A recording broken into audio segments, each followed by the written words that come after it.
자, 여러분 안녕하십니까? 부동산 공법의 박호사입니다.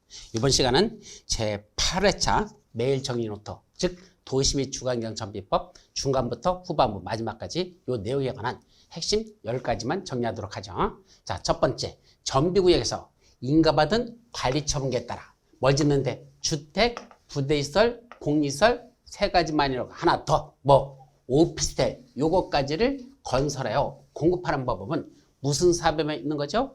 오피스텔까지 짓는 건 딱 하나밖에 없어요. 무슨 사업? 재건축 사업이다. 이건 재개발이라 이건 재건축 사업과 관련된 내용이죠. 이건 틀렸고. 두 번째, 재건축 조합을 설립하기 위하여 무슨 조합? 이건 재건축 조합을 설립하는 거야. 그때 어디서 한대? 주택단지가 아닌 지역에 포함됐을 때 그때는 조합 설립 인가받기 위한 동의 요건이 어떻게 되죠? 주택단지가 아닌 지역에서는 주택단지가 아닌 지역에 토지 또는 건축물의 소유자 얼마? 4분의 3 이상 및 토지 면적 4분의 3 이상의 토지 소유자의 동의를 받아야 된다. 맞습니까? 이 동의 요건. 아니죠. 우리 어떻게 해보라 그랬죠? 재개발 조합은 3일절이라 그랬죠. 4분의 3 플러스 1, 그러니까 2분의 1. 이게 3일절. 재개발은 3일절. 동의받아라. 반면에 재건축은 주택단지에서는 과반수가 우리 민족 대표 몇 명으로 알고 있다? 33인으로 알고 있었죠. 4분의 3, 4분의 3, 33인으로 알고 있는데 과반수가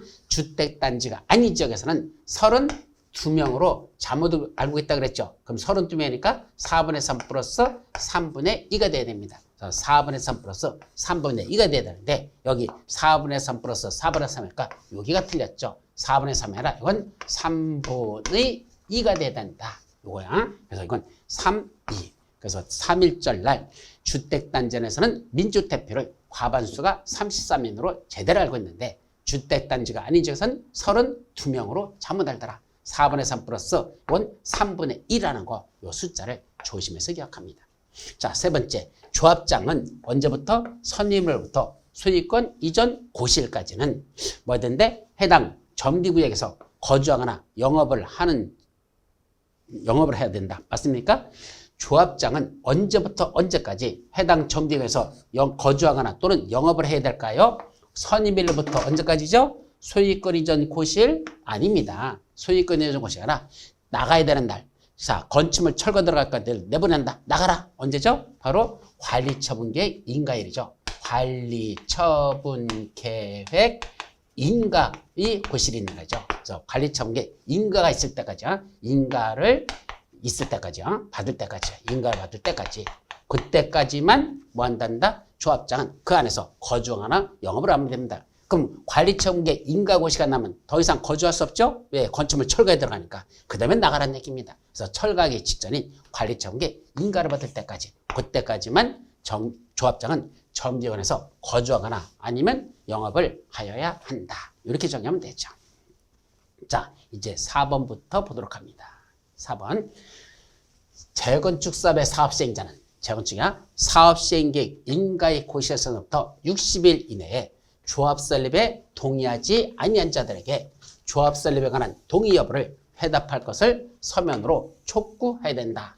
자, 조합 설립에 동의하지 않은 사람 보고 다시 야, 이번에 이렇게 뭘 받았으니까 사업시행계획 인가고시 났잖아. 이 내용 한번 봐봐. 마음에 들어? 그러면 다시 조합 설립에 동의해도 돼. 라는 회답을 서면으로 촉구하라 그랬죠. 언제까지 하죠? 이건 사업시행계획 인가의 고시에서 날부터 며칠 내라고 했습니까? 그때는 60일 내에 해야 됩니까? 아니야. 사업시행계획 인가 있으면 그로부터 너무 길어요. 30일이야. 30일 이내에 조합 설립에 동의하지 않은 자에게 조합 설립에 동의 여부를 회답할 것을 서면으로 촉구하죠. 그럼 촉구했으면 그로부터 2개월을 주죠. 2개월 이내에 동의 여부를 회답해야 된다. 만약에 2개월 내에 회답하지 않았어. 그럼 어떻게 하죠? 그 2개월이 지난 다음 날부터 다시 못 난다? 그때는 그 사람들 할 수 없잖아. 돈 받고 떠나라 라고 가는 수밖에 없죠. 그때는 서면으로 다 촉구하지 않은 사람들은 그때는 이제 어쩔 수 없지. 그때는 현금 청산해서 떠나보내는 그 절차로 들어간다 라고 됐어요. 자, 5번. 사업시행자는 관리처분계획이 인가고시된 다음 날부터 120일 내에 분양시청을 하지 아니한 자와 토지, 건축물 또는 그 밖의 권리의 손실보상에 관한 협의를 해야 된다. 자, 이제 분양시청하지 아니한 사람들에게 보상비 주고 떠나라 하는 거 언제까지 하죠? 관리처분계획이 인가 고시된 다음 날부터 120일 이내에 한다. 맞아요? 아니야. 분양 신청을 하지 않는 사람들한테 너희들 떠나라 라고 협의하는 건 관리처분계 인가 고시된 사람들 90일 이내에 하라고 그랬죠. 90일, 그러니까 120일 아니라 90일 이내에 그런 손실보상은 협의를 맞춰라 그랬어요. 협의를 끝내는 게 협의를 하는 거여서 만약에 90일 내에 협의가 이루어지지 아니하더라. 그럼 다시 뭐 한다 그랬죠? 그 다음 날부터 90일 지난 다음 날부터 다시 며칠 내? 60일 이내에 그로부터 60일 이내에 다시 뭐 해야 된다? 그때는 수용 재결을 신청하거나 수용 재결을 신청하거나 아니면 매도 청구 소송을 해야 된다. 매도 청구 소송을 제기해야 한다. 라고 했었죠? 요거. 그래서 그 관리처분계 인가고시된 다음 날부터 90일 내에 분양시하지 아니한 자와 토지 건축물 그 밖에 권리에 대한 손실보상에 관한 협의를 하는데 협의가 90일 내에 이루어지지 않았어? 그럼 그 다음 날부터 다시 60일 내에 수용재결 신청 또는 매도 청구 소송을 제기해서 마지막 금액을 확정받아서 드리고 끝내라 이런 얘기죠.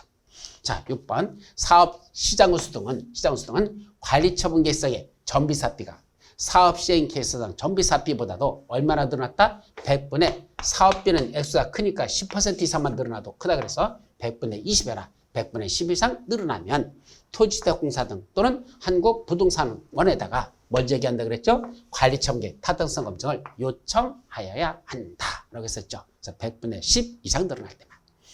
자, 7번 사업시행자는 전비사업의 시행으로 건설된 건축물을 인가받은 뭐에 따라서 토지 등 소유에게 공급하라. 새로 지은 건 뭐대로 공급하라 그랬죠?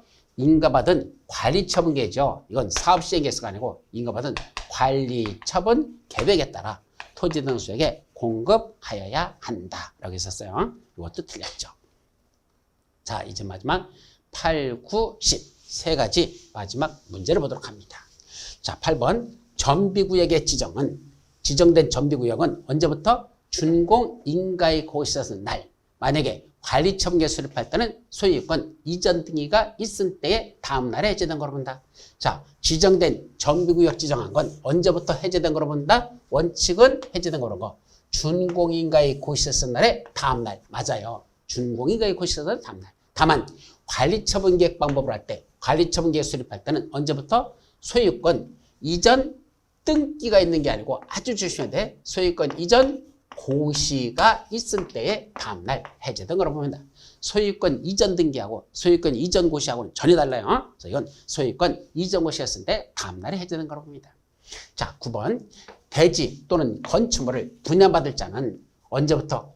여기다 왜 괄호를 쳤느냐면 법조문에다 이걸 빼놨어요. 그냥 등기가, 그러니까 여기 고시가 있을 날에 다음날 이렇게 돼 있어요. 등기가 아니야. 소유권 이전 등기하고 소유권 이전 고시하고 헷갈리지 마세요. 좀 둘 다 소유권 이전 등기라는데 소유권 이전 등기 알아. 소유권 이전 고시가 있을 날에 다음날이야. 소유권 이전 고시가 다음날에 뭐 한다? 그 대지 또는 건축물에 대한 소유권을 취득한다.